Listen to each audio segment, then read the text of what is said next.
आपका बिजनेस चल रहा है, लेकिन कल अगर कोई क्लाइंट पेमेंट ना दे या फिर कॉन्ट्रैक्ट तोड़ दे तो क्या करेंगे, कहाँ जाएंगे? तो आज इस वीडियो में वही समझेंगे। नमस्कार दोस्तों, मेरा नाम है तरुण, आप देख रहे हैं लॉ पोर्टल। चलिए शुरू करते हैं।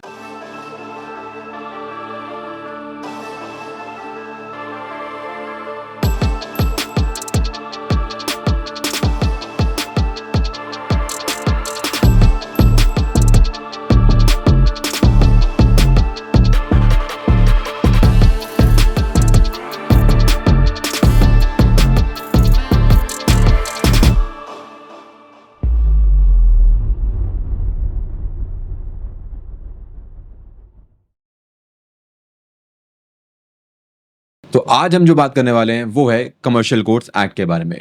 अब ये act as a business owner आपके लिए समझनी बहुत जरूरी क्यों है? क्योंकि ये आपको एक रेमेडी देती है जो सिविल कोर्ट्स के अलावा आपको एक रेमेडी मिलती है।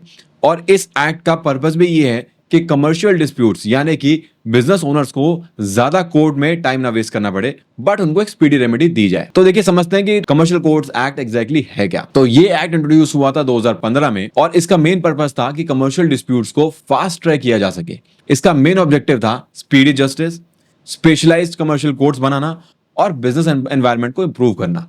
अब 2018 में इस एक्ट में एक अमेंडमेंट भी आया जिसने इसके स्कोप को और बढ़ा दिया। जहां पहले किसी भी डिस्प्यूट को कमर्शियल डिस्प्यूट के अंदर आने के लिए एक सर्टेन थ्रेशोल्ड मीट करना पड़ता था फाइनेंशियल एंगल पे, यानी कि एक थ्रेशोल्ड था पैसे का, वो 2018 की अमेंडमेंट के बाद घटा के 3 लाख रुपए कर दिया।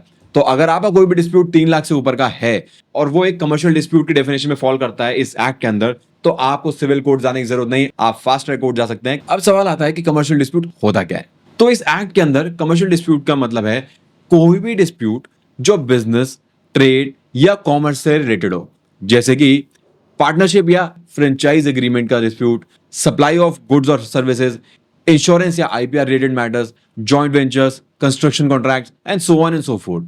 बेसिकली अगर आपका डिस्प्यूट बिजनेस ट्रांजैक्शन से रिलेटेड है, चांसेस आर कि वो कमर्शियल कोर्ट्स की जुरिसडिक्शन में ही आएगा। चलिए अब समझते हैं इन कमर्शियल कोर्ट्स की जुरिसडिक्शन और स्ट्रक्चर को। तो इस एक्ट के अंदर 3 लेवल्स होते हैं। सबसे पहला कमर्शियल कोर्ट्स यानी कि जो डिस्ट्रिक्ट लेवल पर बनाई गई हैं, जहां हाई कोर्ट के पास ओरिजिनल जुरिसडिक्शन नहीं होती। तो अगर आपका डिस्प्यूट एक स्पेसिफिक अमाउंट तक रिस्ट्रिक्टेड है तो आप उसके लिए डिस्ट्रिक्ट लेवल पे जाएंगे, ना कि सीधा हाई कोर्ट। फिर आता है सेकंड लेवल कमर्शियल डिविजन्स।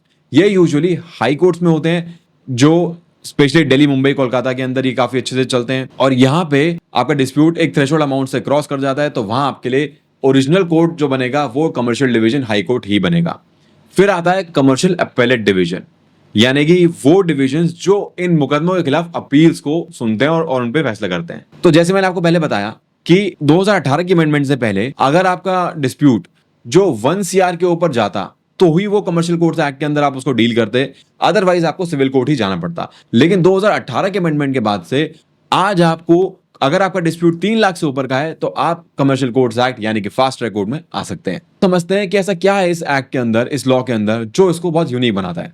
तो मैं सबसे पहले स्ट्रिक्ट टाइमलाइंस, यानी कि इसके अंदर रिटर्न स्टेटमेंट फाइल करने का टाइम सिर्फ 120 दिन है, उसके बाद चांस नहीं मिलता। रिटर्न स्टेटमेंट का मतलब होता है डिफेंडेंट का रिप्लाई, यानी कि अगर आपके डिस्प्यूट में एक पार्टी होती है जो कोर्ट को अप्रोच करती है दूसरे के खिलाफ एलिगेशन लेके, तो जो दूसरी पार्टी होती है डिफेंडेंट, उसका काम होता है अपना जवाब देना, जिसको रिटर्न स्टेटमेंट बोलते हैं। और उसको फाइल करने का एक फिक्स टाइम शेड्यूल है 120 डेज। ना ही आप उससे एक दिन ऊपर जा सकते हैं, आप उससे एक दिन में ब्रीच नहीं कर सकते। अगर आपने 120 दिन का टाइम ब्रीच किया तो आपका राइट अपना जवाब दायर करने का खत्म हो जाता है। दूसरी चीज, इस कानून के अंदर केस मैनेजमेंट हियरिंग्स का भी एक कॉन्सेप्ट है।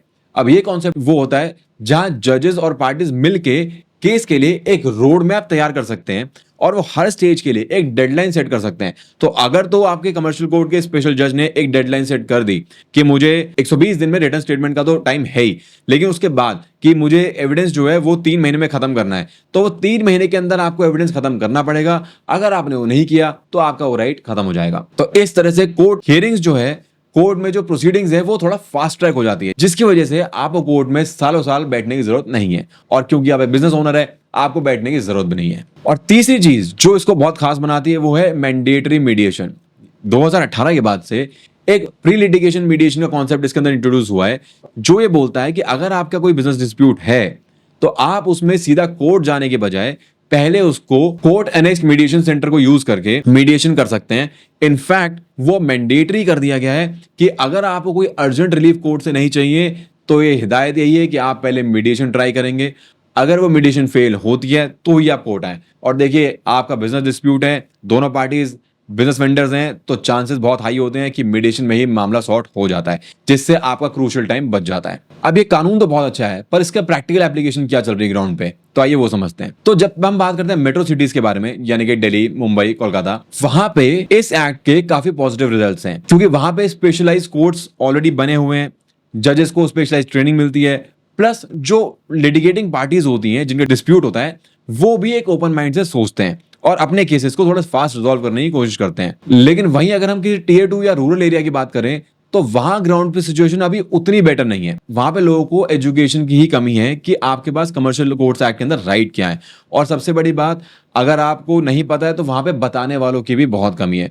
तो टीयर 2 सिटीज में अभी टाइम लगेगा रिजल्ट आने में, बट टीयर 1 में this act is actually doing very well. तो दोस्तों, कमर्शियल कोर्ट्स एक्ट एक गेम चेंजर हो सकता है, लेकिन उसका फुल बेनिफिट लेने के लिए हमें सिस्टम को समझना होगा और टाइमली एक्शन लेना होगा।